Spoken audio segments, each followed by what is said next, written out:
Easy. All right, so that was a little 15-minute plug. But as you know, we bring all kinds of guests here. We appreciate each and every one of our guests. And today, we have an interesting guest as well. But now we do a lot of things on this show. We discuss memes, music, pop culture. We interview patriots when they make waves, they do good work. We review social media personalities like Dylan and Tyler, authors, comedians, and we get a few laughs here and there. Tonight, it's going to be just like it. We're interviewing a journalist. Tonight, we're going to be getting a real journalist's perspective on Q. Now, her name is Kari Baxter Donovan. She runs a website named populist.media. She has a pretty interesting background, and reading some of her articles about QAnon, I think she has a very riveting perspective, not only on Q, but how Q is really helping shape culture and journalism as a whole. Welcome to the show, Kari. You got to unmute. Unmute, Kari. Let me see if we can unmute her. She's talking, but oh, there you go. Yay! Technology. Hey. Yes. How's it going? Hey, I'm doing very well. Thanks for having me. No problem. Sorry for the late start, but I'm glad you're a trooper hanging out there. You know, before we get started, tell us a little bit about yourself. Well, so I think you found me because someone had sent you my QAnon article, right? No. You know how I found you? Okay, No. that's a great story. Trump lady from last Tuesday introduced me to you because Trump lady wanted us, the Patriots Soapbox, to play Trump at War. And he said, I know. Oh, yeah. I know a Steve Bannon associate who wants you to play Trump at War. And I said, are you sure this person knows Steve Bannon? I don't want the Soapbox to get in trouble. And so he introduced me to you. And somehow I started looking you up, I'm trying to figure out, are you really a Steve Bannon associate? And then I started. I'm actually Steve Bannon fangirl, which I will get to that. I am Steve Bannon fangirl, and I started that, and that's kind of an interesting story in itself. But I started out, I guess, this journey as a community organizer. So I have a degree in social work. And I was a leftist community organizer for a while. And I had an internship with a Democratic congressman when I was in college. And that was very interesting. And I ended up working as a job developer with developmentally disabled adults and with felons when I was in Los Angeles. And that was right about the time that the LA riots broke out. So it was about that time when I started to realize there was this guy on TV and he kept talking about all of this nonsense stuff. He was like talking about all this nonsense stuff about what was causing these riots in Los Angeles. And I was thinking to myself, he's full of it. It was Dan Rather. And he just got under my skin. Who is that guy? Dan Rather. Kidding. Right? Like he's the father of fake news. Okay. Right. So that started out like my awakening. And I started to realize the problem with social work, the problem with job developing, the problem with community organizing is y'all are a bunch of darn communists. That's what the problem is. So that led me into, I had met Andrew Breitbart, who I don't know if he was an associate of my grandfather's or what, but I met him like around my grandfather's house, I think, if I remember correctly. I can't remember exactly the moment that I met him, but I think it was in Holmby Hills, Los Angeles, when I was living out there during the riots. And we started talking about things like, being indoctrinated, and things were just so weird during that period of time. It was a while ago, so it's kind of hard to remember exactly what happened, but I had found him then later on a website that I started posting on, called freerepublic.com. Oh, wait. Let me stop you right there. I think some of the people on the YouTube chat know about Free Republic. It was absolutely famous back in the day. Yeah, it was back in the day. And I was a freeper for a very long time. I'm not going to tell you my screen name. No one can figure it out. But I was on Free Republic for a very long time. And there were other personalities there as well, right? yeah, and that was I think Sean Hannity posted there, and Glenn Beck. Right. There were Andrew Breitbart and Steve Bannon at one point. I don't know. I can't remember when Steve Bannon came in, but um, so I did a lot of micro blogging and posting about Saul Alinsky, community organizing, being a reformed leftist, about who I call progressive communists. And so I wrote a lot about that, and that's how Glenn Beck found me. And he had at one point offered me a job to do research for him. And at the time, I had a son.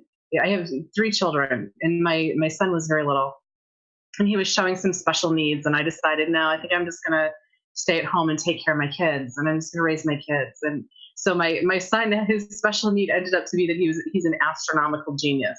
So he's 16 and he's Wow. off at college now. He's a junior in college. So anyway, but I had to be home, and I decided I'm going to focus on raising my kids. And so um, I spent a lot of time. I've always been online. I've always been talking about progressive communism, Saul Alinsky, rules for radicals, turn the rules around for them. Let's turn community organizing back on them. So these are just some my basic foundation. It's like my little black dress that I go to is always like, they're a bunch of communists. That's what their problem is. So I ended up getting a little gig over there with Big League Politics. I started writing again. And I was very fortunate at Big League Politics to get some mentoring, and with Neil McCabe from Neil McCabe. He's over at OAN now, and he taught me some things. He taught me enough things so that I could be dangerous, Wow. and that's how I started Populist Media. It was really because he spent some time with me and taught me, some skills. So that's I guess hopefully I'm not going too fast and I'm not making a mess out of this, but I don't know how many people in the Patriot Soapbox chat know who Neil McCabe is, but he basically mentored you from a journalist's perspective, correct? Right, he did. So I was kind of all over the place just as an activist. I had a passion. I've always had a passion for citizen journalism. And it was Neil McCabe who took some time and he taught me some skills, because he is an authentic journalist who's had training in the military as a military journalist. And he's absolutely brilliant. He's a fantastic writer. He's a genius when it comes to journalism.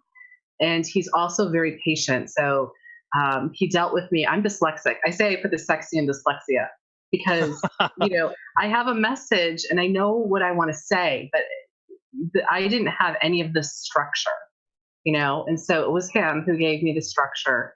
And if you do go to read my articles, there's a lot of Neil McCabe-ism in there, but any of the mistakes are my own. They're not his, because he is a real professional and he's fantastic. So Neil McCabe, and I think he shared my passion for citizen journalism, so he's willing to put some time in. And at one point, I think he said to me that I wish I could think of the way that he said it, that it was like searching for grains of rice or something, or he would rather like walk over barbed wire and look. Just to go through and look for my spelling errors and my typos and my mistakes. But he was just so lovely. And so I think that really I want to make that point, because it was because of someone who had professional training, who took time, to offer me some real structure for my kind of out of the box crazy stuff, that I was able to go and start my own media company, Populist Media. Awesome. So how did you meet, and how did you begin working with Steve Bannon? So Steve Bannon. So I'm marketing the movie Trump at War, and that is a movie that was made by Steve Bannon out of his group called Citizens for the American Republic. And I met him originally back when I was doing some activism with a group called Black Americans for a Better Future. So I met him through a friend of mine. So we have mutual associates. We have a mutual friend named Raynard Jackson. Raynard's actually in the movie. And Raynard, it does a lot. He's black, and he does a lot of black activism. And so I met Raynard, and he invited me to do media for him and his group, Black Americans for a Better Future. And one day when I was doing media for him, Steve Bannon was the speaker. And little did Raynard know, I don't think Raynard knew at the time that I had started calling myself Steve Bannon fangirl. And it was just hilarious because then I got my opportunity to meet him. I don't think Raynard knew that I was fangirling all over Steve Bannon, and I have been for a long time since Free Republic, since he did that movie, the Sarah Palin movie, and put it up on Free Republic. That's how long ago it was. Wow. Yeah. Interesting. So you have some interesting theories. Yes. Well, first of all, before we go into that, okay. You write a lot of articles on QAnon, but you're not necessarily a QAnon follower. Correct? Well, I'm not really a Q follower. And it's funny because every time I drop in and have a little time to go look at Q, it seems like he hasn't written in a long time. So I'll go every time I'm dropping in, he's not active. In the very beginning, my first article, I believe, was December. And I read him like every day for a while. And then I stopped because I thought I want to be objective. I want to be able to write about this from a journalist perspective. So I'm not going to immerse myself in it too much. And then I've gone back, once or twice a month or something. And then recently I haven't read him at all for a while. So I wouldn't call myself a Q follower, although I don't think that it's a bad thing to be a Q follower at all. I just have kind of wanted to just have a little bit more of an objective point of view on it, if that makes sense. Oh, I think it's great, actually. You're actually writing from the outside looking in, which is awesome. Because we all sort of need to be sort of inspected, if you will. Like, what is this movement like? You got to write about that, right? Which is great. Right. Now, I want to hear about your interesting theories on Q. Okay, so I had a theory about who Q was before I started to do the movie Trumpet War. And if you go and you look at my Twitter, if you look up Steve Bannon fangirl, you'll see that I had made some speculations at different points throughout my Q journey that Steve Bannon was Q. I really do think that Steve Bannon has something to do with Q. Now, I don't know that. I have never asked him. I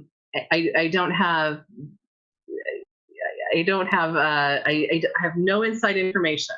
I don't think that it's. I mean, I don't want to say, because now I'm in a tricky situation, right? Because now I'm doing some work with him, but I have no inside information that it's him. But I think he has something to do with it. Okay, why? Please explain to me why you believe that. Okay, so I have many reasons why, and I think that these are very, very logical, and I think that they're very rational. And if I were to talk to Mr. Bannon about this, I think that he would, if he didn't kick me to the curb and say, how dare you, he would probably I would think that he'd have to say at least, hey, listen, those are pretty rational reasons. Okay. So again, I have no inside information, and I don't know that it's Steve Bannon, but it's curious to me because there's a certain phrase that Q used, and I saw it, I think, once or twice. So I don't know how many times he's used it, but the listen to the signal above the noise. That's a Steve Bannonism. And Q has used it at least once or twice that I know of. That really made me think, But what really started my idea is the way that he phrased, I'm saying Q, the way that Q phrases the questions really made me feel like this is an editor talking to a journalist, telling the editor is telling the journalist, Q is the editor, telling the journalist, us, how to shape our investigation, right? Because the editor is always the person who is leading you through the story, or trying to get you to present the story in a way that jives with the overall paper or organization, right? So I really felt like the Q has got to be a Breitbart editor. The way that they're throwing out these questions. Did you think of this? Have you gone there? Did you make that call? Did you connect those things? Here's another article, research this. So that really made me feel like it was somebody who had training as an editor or had led people, to do research. It's somebody who uses messaging and branding in a very similar way to Steve Bannon, and is very, very patriotic. Now, there's also another weird thing. On July 4th, QAnon posted JFK reading the Declaration of Independence. I don't know if you remember that or not. I don't recall that. Maybe the YouTube chat might know. I was on vacation on July 4th. Don't look it up.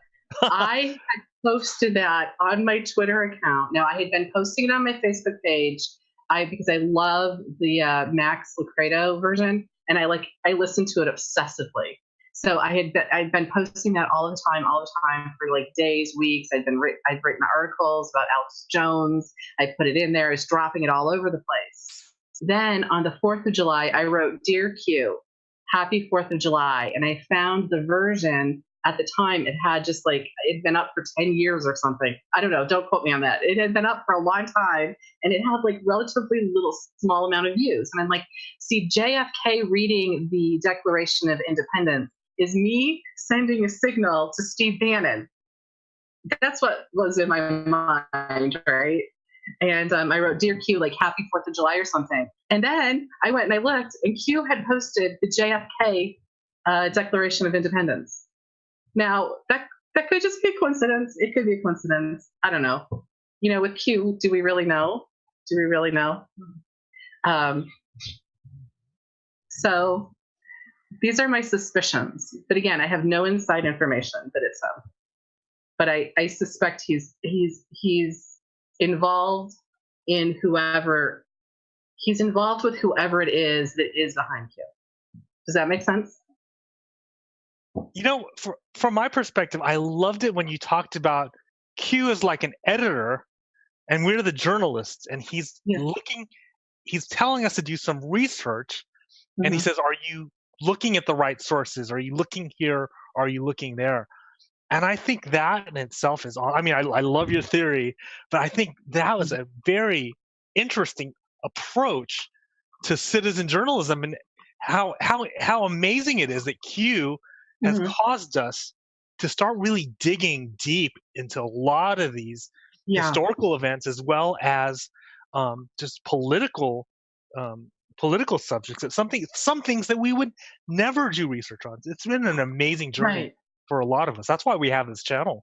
And this channel is awesome. I love it. So when I go back to my days during the LA riots with Dan Rather and the king of fake news, okay, the king of telling baloney stories that are not true, and you don't have another source, right? So that was way back before the internet, and we didn't have another source. We just suspected that Dan Rather was full of it and was telling us crazy stories, and pretty much everybody suspected it. But you had a few channels, and that's where you got your news from. And so that's where Free Republic was. Free Republic, when you found Free Republic after coming in from that storm of, I have to listen to Dan Rather if I want to get any information at all, then you get Free Republic, and it was like the wild, wild west of the internet and of politics. And Roger Stone's stuff was up there, and there was just it was beautiful. It was so awesome and beautiful. It was very exciting for people to be like, oh my gosh, I'm not crazy. I know that this stuff is baloney. But it also opened the doors to a lot of activism that got, that was the election, that was the whole recount. There was all kinds of stuff going on that people could literally sit at their computer and watch and see, oh my gosh, what's going on in Florida? Because there would be people in Florida who would be typing about, hey, they just took they just took a bunch of ballots and they went around the corner, and we were reading this real time, and it was absolutely fascinating because even at that point, Joe Scarborough was a conservative, and Chris Matthews was a conservative, and we were watching MSNBC. I mean, we couldn't get the news that was really happening unless we were on Free Republic. And so what you're doing, it's sort of like what Free Republic was back in the day, for message boards. What y'all are doing with video, it's brilliant. I love it. And it's great to help people and encourage them that they're not crazy in their research, and that's why I wrote that article, the one that you have, saying to people, and that's what populist media is for. And all of these ideas that I have, I want other people to use the platform, my platform or your platform or any other of many platforms are going to start popping up. There are a lot of people with these ideas, and they're all good. I want to support all of them because we need lots of people to get out everywhere in every corner of our country and start exposing stories. And what Q has done, like a brilliant editor, right? Because editors, and I'm an editor now. Editors are all a little crazy. We have like multi, it's like a multi-pronged attack on everything. And that is what Q has done, I think. And I want people to take what they've done, what they've learned from Q, even if they're getting to a crazy place in their investigations, to keep going and to write about it, talk about it, make blogs, go on shows, podcasts, everything. We need everything everywhere, in my opinion. Pamphlet, you wanted to say something. Pamphlet Anon just came in. He probably heard you talking and wanted to make a comment. Was it good or not? I'm not sure. I am like totally enjoying this right now. Okay. And I'm super jealous because he met Breitbart, and Breitbart is one of my heroes and inspirations, and you are so lucky. You Bannon, that's super cool. Wow. Okay, so I was cracking up because you said editors are all a little crazy. Right? Are you an editor? Yeah, I guess you could kind of. Yeah. So, are you a little crazy? This channel. So I was just kind of like giggling a bit. Like, so what do you all that know me think? Am I a little bit crazy? Because I think I am. Yeah, we are. We're crazy. We're a crazy lot of people. We are, but it's good because we make people think. You have to be right? You have to be crazy, and you have to be you have to be a little nuts to take the risks that are necessary to do things that have never been done before, and to go places that have never been gone before. That's what it takes. Yeah, totally. I mean, it was my editor, Neil McCabe, who, first of all, he expected bigger things of me than I thought that I could ever do. And he was also very patient and kind with me and encouraging when I felt like I was just going to lay down and start crying, because it was very hard for me, especially being dyslexic. But, he wasn't doing it because I was going to make him any money. I was actually, the poor man, I was driving him insane with all of my stupid typos that he'd have to go and fix. But I think that it was his way of serving the country. So I think that editors are also we're a bit obsessed about liberty and, pushing people to onto bigger things. It's just like a mixed box of things that we do. So, yep, QAnon is definitely an editor. Looking at the YouTube chat. Are they laughing at me? No, they're saying Pam just doxed himself as Q by calling himself an editor. What? Just kidding. That's what the YouTube chat's saying. It's just funny. That's hilarious. But yeah, so by the way, Kari, meet Pam. Pam, meet Kari. I think this is a match made in heaven right here. Yeah, it is a pleasure. I've been enjoying this thoroughly. So I'm just going to step back and let Maga work his magic. Don't mind me. Yeah, you're such a great interviewer, Pam. Yeah, fantastic. Maga magic. Thank you. Maga magic. Awesome. Anyways, hey, let's talk about the state of the MSM today, because we were talking about Dan Rather and Rathergate being fake news, but that's kind of the state of the MSM, and that's why there's this huge need for citizen journalism. And Trump talks about fake news, so we are pushing this citizen journalism concept, and we're all doing it now. And the Soapbox is part of it. So tell us about that. I love it because Rathergate was actually busted on Free Republic. I can show you. I can post it later, but I can show you the exact post. It was somebody who was on the message board who was looking, and now there's a lot of speculation that the person who was posting on that message board is actually somebody with a lot of connections and probably knew something and was posting on Free Republic. But what do I care if the person has connections or not? He busted the story up. That's all I care about. So he exposed Dan Rather as a lying, what, right there on Free Republic. And, all of the people who were blogging, I would call those people citizen journalists. And your show is important, but, I don't remember ever hearing that word or that phrase before Andrew Breitbart. I'm almost positive that he's the first person that I might have heard him say, and I don't think it was his original idea. I think the original concept came from David Horowitz. Do you know who David Horowitz is? Yeah. Horowitz, he's such a fascinating individual. Right. Another one of my heroes and sort of like guiding philosophical lights in a lot of ways. He's such a fascinating guy. And so to see he's like so fascinating, and in his story, he lived with communists, and so then who better to tell you the perils of communism than a person who's been around communism, like Andrew Breitbart? Who better to tell you about Marxism and leftism than somebody who had been indoctrinated?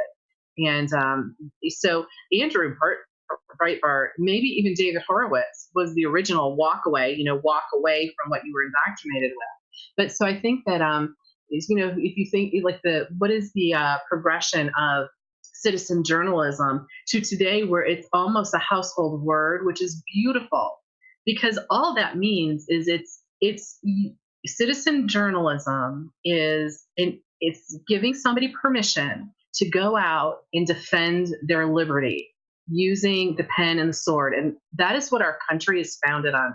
That's the head of the article that I wrote is, Ben Franklin's Join or Die. That our American Revolution is based on citizen journalists. So it's not a concept even that David Horowitz came up with, but maybe he's the one who gave it the phrase. And then Andrew Breitbart, I think, was very hip. He was very cool. People really gravitated to him there in the early Tea Party days. So he could kind of push that out, because a lot of what he was talking about was the power that you have to defend your own liberty using the resources you have, investigating things. You have things in your community. You have the permission to do that because you're an American. You have the right to go to that school board meeting and talk about who's doing what and say, this is not right. This is not where we want to go. Right. So I think what happened was, as citizen journalists were making inroads and getting so powerful on like Free Republic and on social media, then the powers that be that want to hush us for whatever reason, I think it's because they're a bunch of damn communists, but anyway, they want to hush us and we get, tamped down on. But we have always had the permission to act as citizen journalists. They can't take that away from us because it's in our founding. Amen. You were going on a tirade when we were talking earlier about Americans are actually smarter than journalists. Remember? Yes. That? Yeah. Talk about it, please. That's what really fires me up. So I'm a daughter of the American Revolution, and I have, multiple, as many people in America are. I have many patriots in my family, and I have people who have made American history in my family tree. When I think about why did they do the things that they did, and it was because they had a passion for liberty and freedom that you're just not going to get anywhere else. And I do believe that we, the people, are smarter about everything to do with politics than any politician. And I've worked with a number of politicians. So actually, I know that that's true. I don't think it. I don't feel it. I know that it's true. We know more about what we need and what we want and how freedom works and what liberty means than any politician. We know better than any newsmaker. We know better than any person who's on TV reading news cards. We are smarter about the country and what makes it work. And also many journalists, unfortunately, have really, they've really allowed themselves to become nothing more than, writing propaganda, communist propaganda. So, yeah, communists, absolutely. Throw that word in. That's absolutely. Is it okay? Why not? All right. It's my thing. A bunch of damn communists. That's what the problem is. So there's also something about fake news that it seems so scripted, and they got 10 pounds of caked makeup on, and they got the suit on, and they're so prim and proper. You could just feel it. It just exudes fakeness, and you sort of talked about that too, right? Yeah, that whole 10 pounds of makeup. So I always, on my Facebook page, I'll put up a selfie before I go to do a live stream, because I'm very nervous about doing live streams. I don't like people looking at me. I think that